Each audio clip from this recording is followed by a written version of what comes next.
Now, Post Toasties, the heap good cornflakes, is proud to present Gunsmoke.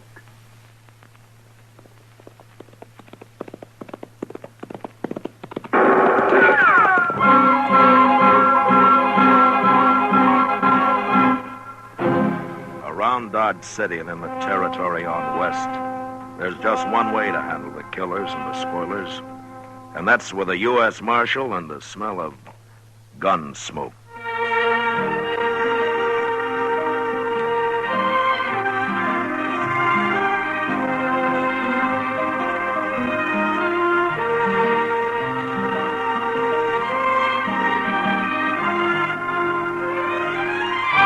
Gunsmoke, the story of the violence that moved west with young America.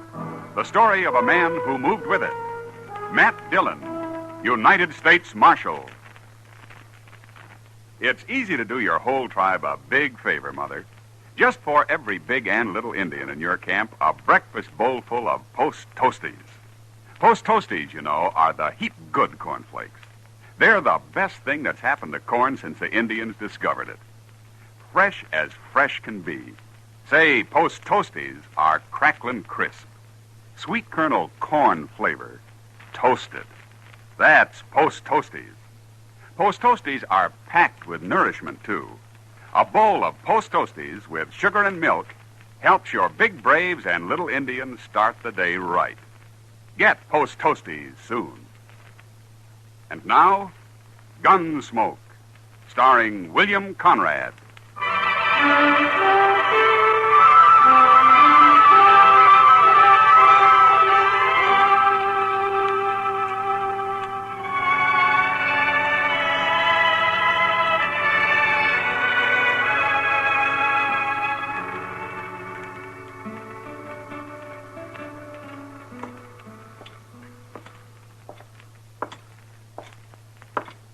You're a stranger in Dodge, Marshal. Well, I've only been gone a week, Sam. Hey, you got any rye left? Kitty over there has got the last bottle, Marshal. Oh? I'll have some tomorrow when the Santa Fe gets in. Good. Meanwhile, I'll see if I can talk Kitty out of a drink. Sure.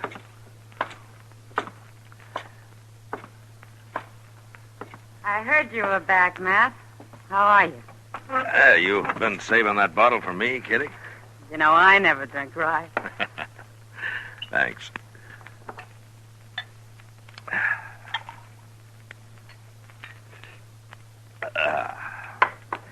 Well, it's the closest I've been to civilization in a week. Did you find what you're after? Yeah, I found him. Yeah. What's that stuff you're drinking? This? Here. Keep the bottle on the floor. It looks better. Now, let me see that.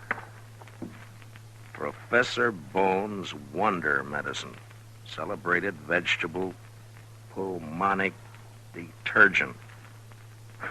Well, I hope it tastes better than it reads, Kitty. Tastes fine, Matt. Makes you feel fine, too. Essential oil of worm seed, a new and valuable curative. Professor Bone, Ph.D. in Pulmist, Professor of Practical and Medical Botany, Natural and Civil History. Well, that makes sense. Where the world you get a hold of this? Well, everybody's taking it, Matt. Oh, I forgot you were away when Professor Bone arrived. Huh? You mean he's here in Dodge? Sure. Came last Thursday. Got a fancy wagon he lectures from every day. Bought this time, as a matter of fact. You should hear him, Matt. He's great. Yeah. He must be. No, he really is. Well, what's in that tonic, Kitty? You're kind of misty already. Makes you feel great, Matt. Try some. Here. No, thanks. I don't need any worm seed oil. Liquor does me all the harm I need. You'll buy some once you've heard him talk. He's awful smart, Matt. Yeah, he must be. He's a professor. It says so on the bottle there. I don't care if he's a professor or not. He makes wonderful tonic. Yeah, I can see he does. Matt? Oh, I'm glad you're back. Yes, you come with me. Hello, Doc. Sit down. No, you come with me. Outside. I want you to see this spectacle. What? Oh, well, what are you talking about, By Doc? this red-nosed old scarecrow, Lute Bone. You ought to be tarred and feathered, that's what. Oh, look right there. There's a bottle of Kitty. That's yours. It's good, Doc. Real good. I'm going to smash this bottle in the street. No. And if I find you drinking any more of it, I'll paddle you. That's what I'll do. Really, Doc? Oh, you see what it does to people? Come on, Matt. Okay, Doc, I might as well find out what this is all about. You'll excuse us, Kitty? You, not Doc. I mean what I said, Kitty. Boy. Yeah, let's go, Doc.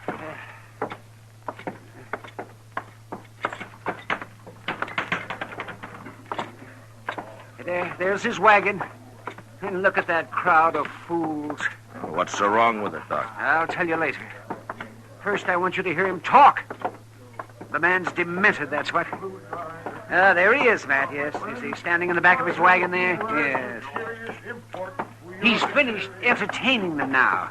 We're just in time for the serious part. Yes, ladies and gentlemen, I discovered the formula for this famous elixir while serving as personal surgeon to the king of Santo del Rio. Oh, that liar. Easy, And Doc. since that Let's listen. time, Professor Bones' Wonder Medicine has cured more than 3,000 cases of ague, 2,500 of chronic inflammatory rheumatism, 2,000 of green sickness, 1,000 of mercurial diseases, 1,500 of liver infections, and 6,000 of general debility. Matt, he ought to be hung. It purifies, cleanses, and strengthens the fountain springs of life, and infuses new vigor throughout the entire body. In fact, my friends, Professor Bones' Wonder Medicine will cure all disorders incident to the human race, without exception, no matter what the age, circumstance, or place of residence of the afflicted patient. Hey, Professor, I live over near Stinking Springs. Will it cure me? You're drunk. Quite a day ever since I was weaned, Professor. I pity you, my friend. Professor, when I was 12, I got drunk and went to sleep at a hackberry tree. I never did find out how I got down. Oh, don't laugh. Ladies and gentlemen, don't laugh. Pity the poor man, the poor wretch. Whiskey has him crushed in its foul trap. His eyes rheumy, his brains awash, his manhood's gone. Now you shut up. Whiskey, I tell you, whiskey did it. Any more talk about me, I'll put a bullet in you, Professor. Evil man, drunken specter. I'm telling you, no more. No more. Now, ladies and gentlemen, about to appear on the wagon beside me is a man you all know and respect. One of your finest and most worthy citizens, a man whose very presence contributes mightily to the progress of your fair town, a man whose soul is pure, but whose body has been the host of 5 separate diseases, any one of which would soon have been fatal. But now he is saved. 3 bottles of Professor Bones' Wonder Medicine has done it, and here he is to tell you of this miraculous cure in his own words. Step forward, sir, and speak. Speak for the sake of your fellow man. Great heavens, Matt. It's Chester. Chester, Hello, Mr. Dillon. get on from there. Why, yes, sir. But, my dear sir, you've got to talk to the people. Hurry it up, Chester. Who are you, sir? Where are you going now? No, come back here, you. Come back. Just go on with your lecture, Professor. Never mind about him. You sure picked the wrong fine citizen, Professor.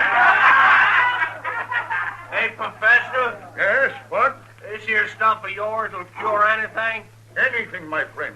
Every disorder known to the medical faculty. Well, my old man is 80, and he's got a beam stuck in his foot.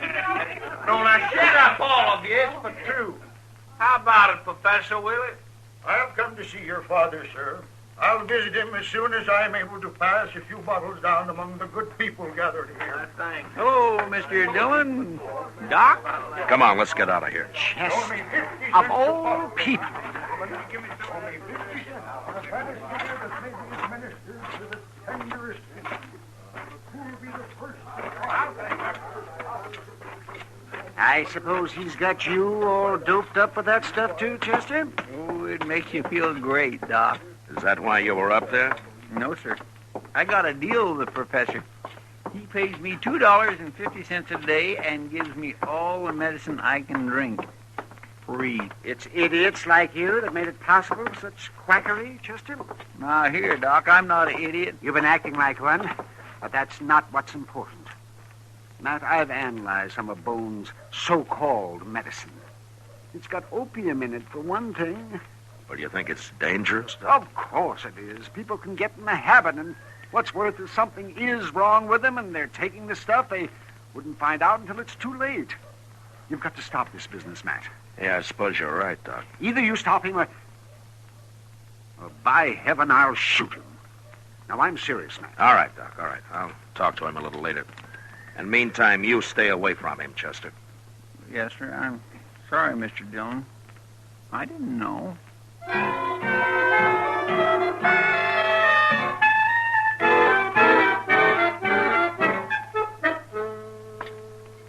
Liquor, gentlemen, inflames the blood, causes dropsy and gout, unhappy wives, empty larders, naked children, lost cows, leaky roofs, That's enough, bloody, Professor. bloody noses, broken shins, flat purses, and bad reputation. I said that's enough of that, Professor. Now get out of here before I break a bottle of good whiskey over your head. You're a destroyer of men, agent of the devil. Oh, shut up. Nobody's going to preach against liquor in my place. I'll fix you. All right, boys. hold it, I'll- Sam, hold it. Professor Bone, I'd like to have a word with you. And who are you, sir? I'm a U.S. Marshal. Now, let's sit at a table over there, huh? Come on. I'm at your service, Marshal.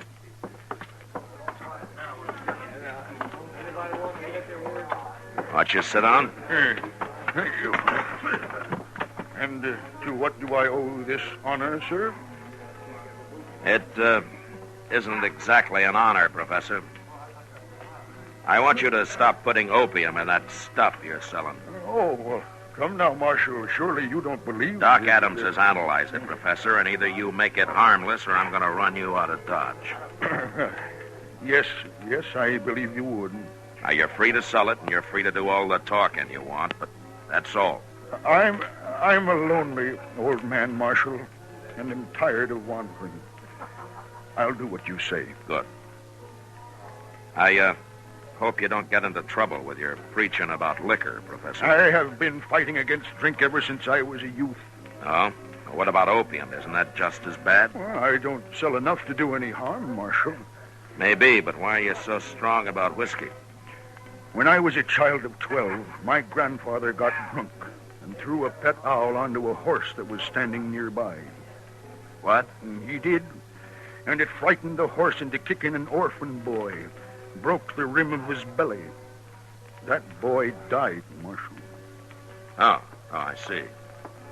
Professor Bone. Ah, Mr. Reeves, welcome, sir. And how is your good father? Marshal, I'm glad you're here. Oh, what's the trouble, Reeves? This here now Professor, he's in trouble. I'll tell you. My old man, he had a bean stuck in his throat. The professor told me to give him a steam bath and then throw cold water on him. And I was doing it. Well, what for? Well, so as he'd catch cold and get a cough and bring up the beans. Oh, well, of all... But it didn't work, Mr. Reeves. It killed him. What? My old man is dead. Dead? Good heavens, poor fellow. Now, I'm going to kill you, Professor. No, you're not. No, but no man can die of a mere cold, Mr. Reeves. Something must have gone wrong. Something went wrong, all right. Come on. We'll get Doc and go see what this is all about. And you get the idea of shooting anybody out of your head, Reeves. Maybe I will.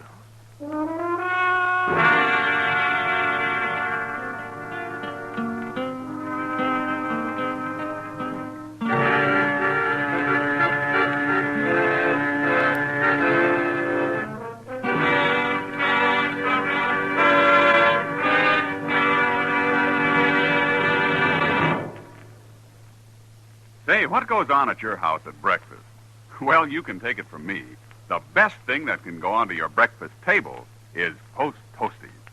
Yes, sir, Post Toasties, the heap good cornflakes. Those golden crisp cornflakes are the best thing that's happened to corn since the Indians discovered it. You know how to prove it? Just pour out breakfast bowlfuls of Post Toasties for your whole tribe. Then watch how they enjoy them. Post Toasties are crisp and tasty.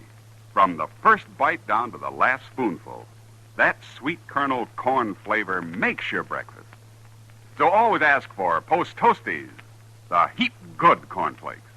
Post Toasties, heap good cornflakes. The best thing that's happened to corn since the Indians discovered it. Heap good cornflakes. Post Toasties, heap good cornflakes.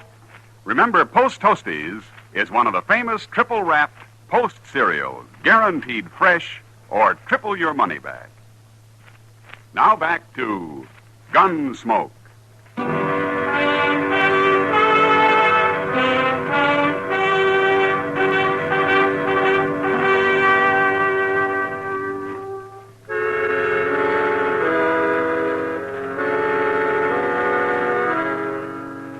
Professor Bone wasn't a normal, everyday type citizen, but he wasn't a murderer either.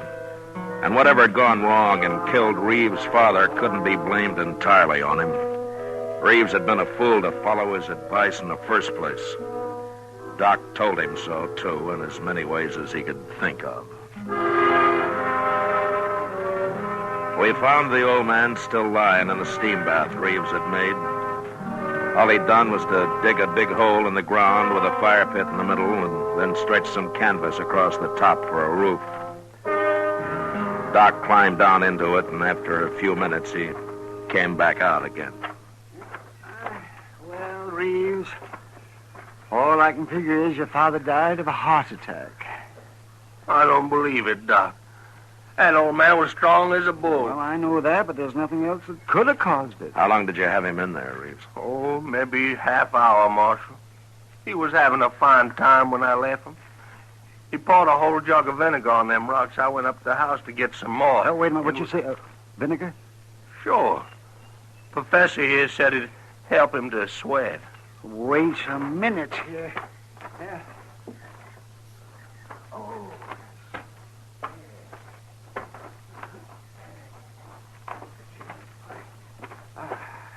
Yes, I thought so. What? It's the vinegar that killed him, Reeves. What do you mean? That's limestone you used in there, isn't it? Well, limestone is All right. You put vinegar on hot limestone, and it'll make acid gas. Well, And that's what suffocated your pa. I'll be I didn't tell you to use limestone, Mr. Reeves. No, you can't blame me for that. No, but the vinegar was your idea, Professor, and I still say you murdered him. Now, wait a minute, Reeves. You're not being sensible. This thing was an accident, that's all. Huh? I'm not a murderer. I never hurt anybody in my You life. don't even know what you do, you old fake. Selling that slop of yours loaded with narcotics. Did you tell him to stop that, Matt? Yeah, Doc. He said he would. My medicine is as pure as the dew, gentlemen. A newborn babe could drink Don't it. let me catch you giving handy newborn babes. I'm going to analyze it every day you're here. And I hope that won't be much longer. Oh, I'm a lonely old man, sir. The only home I have is in my wagon. Well, then go live in it somewhere else. Huh? You've caused enough trouble around here. Doc, take it easy on him. Am I to be banished from the face of the earth? Am I not a man like any other man? Do you think I have no heart, no feelings, no soul? Well, why don't you just shut up and get out of here? I want to bury my old man. I would gladly help you in that task, Mr. No, Reeves. sir. No, sir, not you. Not by a long sight. You are unkind, sir. Gentlemen, I take my leave of you. Good day.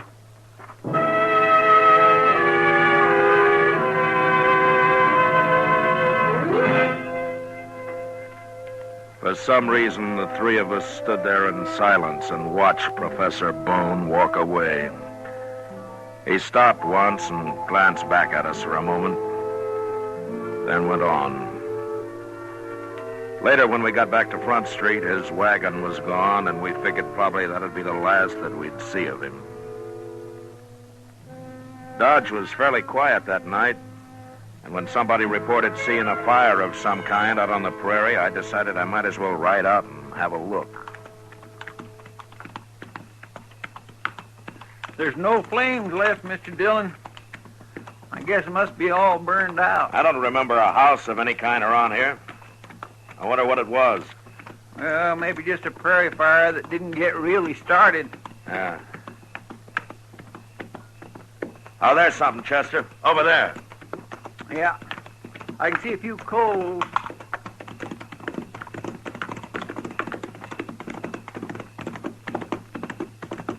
Holla.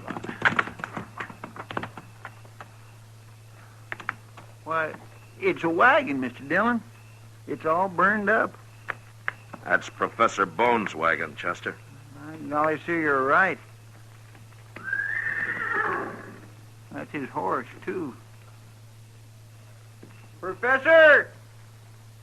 Professor Bone? Now, let's take a look here.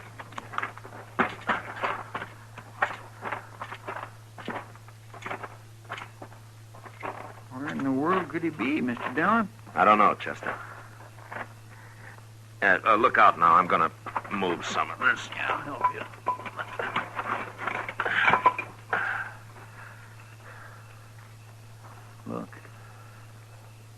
Look right there.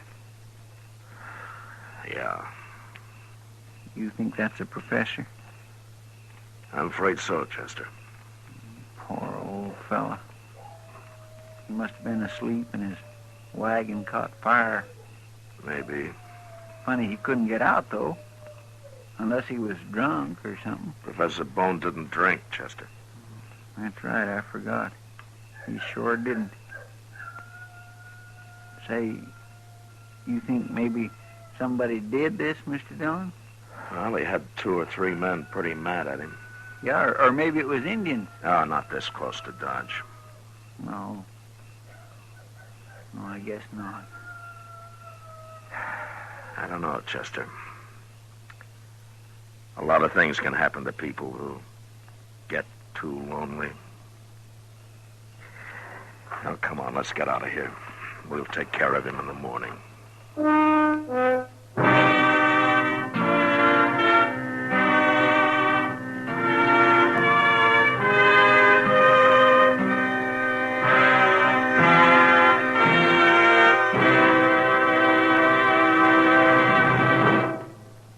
In just a moment, we'll tell you about next week's adventure on Gunsmoke. Say, exciting things happen to breakfast when there's sugar crinkles at every place. Sure, new sugar crinkles make breakfast more fun than a circus. You know why? Sugar crinkles is the sugar rice treat that's just right sweet. Not too sweet, the way some sugar-coated cereals seem to be, and not like others that aren't sweet enough. Sugar crinkles, every golden crisp nugget of them, is just right sweet. So try starting your day off just right with new sugar crinkles.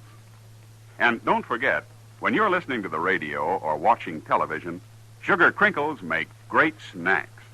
From the bowl or from the pack for your breakfast or a snack, sugar crinkles are more fun than a circus. Try sugar crinkles soon. They're the sugar rice treat that's just right sweet. So better get several packages.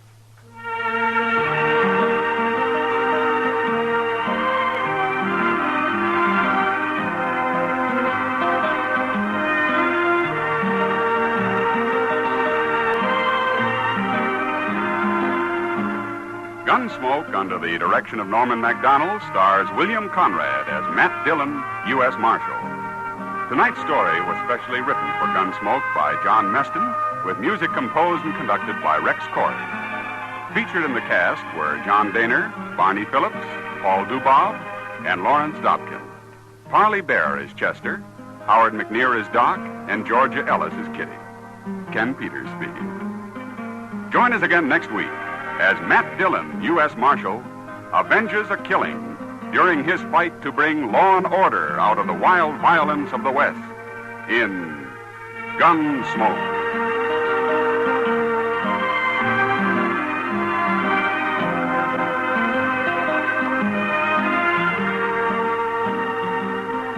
Listen next week at this time when Gunsmoke will be brought to you by Sugar Crinkles, the sugar rice treat that's just right sweet.